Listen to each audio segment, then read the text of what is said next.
things about birds that's so fantastic is that wherever you are, you will always see a bird, pretty much. You know, you look at a fairly destroyed habitat and you will still see a bird, and I think that's what draws people in, because there's always the opportunity to see a bird doing something interesting.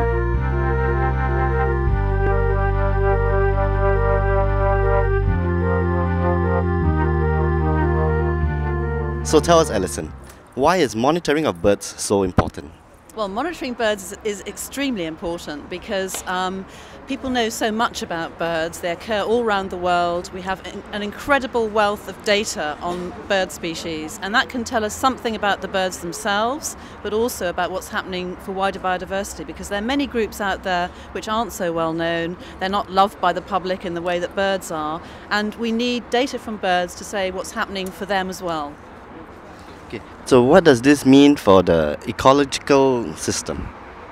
Well, what we can learn from birds is that they are facing a lot of threats, and those threats are things like threats from agriculture, threats from logging, threats from invasive species, and they impact on the birds themselves. But of course, that tells us something about what's happening to the wider environment, and also what's happening for people as well, because people rely on natural resources.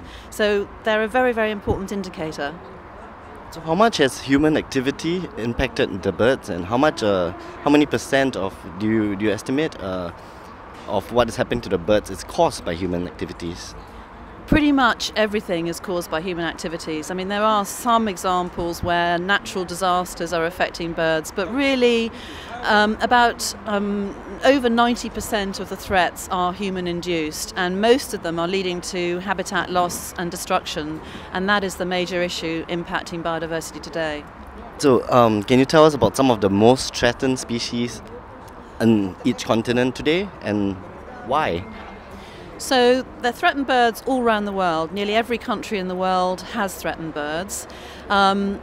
You're probably aware that there's a red list system for identifying those that have a very high extinction risk, and that red list system identifies critically endangered birds, those right on the edge of extinction, endangered birds and vulnerable birds, and those that are near threatened.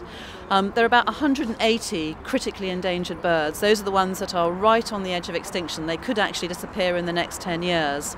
And they are found around the world. So, I mean, a very dramatic example are the vultures in India, for example. They were once very common, but over the last 10 years or so, they've declined so rapidly that they're now down to very, very small numbers and continue to decline. And therefore, they could well go extinct in the next 10 years. That's just one example.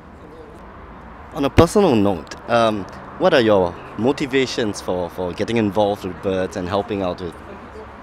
Well, I actually was not a bird watcher when I was younger, but I've always enjoyed wildlife, and I started working at Birdlife almost by chance, and through working at Birdlife I've discovered what a wonderful vehicle birds are. They give, as I say, so much pleasure, they tell us so much about the environment, and I'm now totally hooked on birds. I love working with them.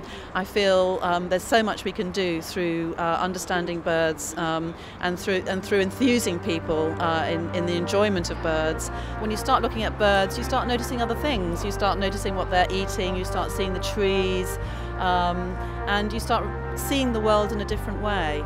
I think a lot of the time people don't notice wildlife, they don't notice the natural world around them. They're so used to their urban environments that they go around with blinkers on.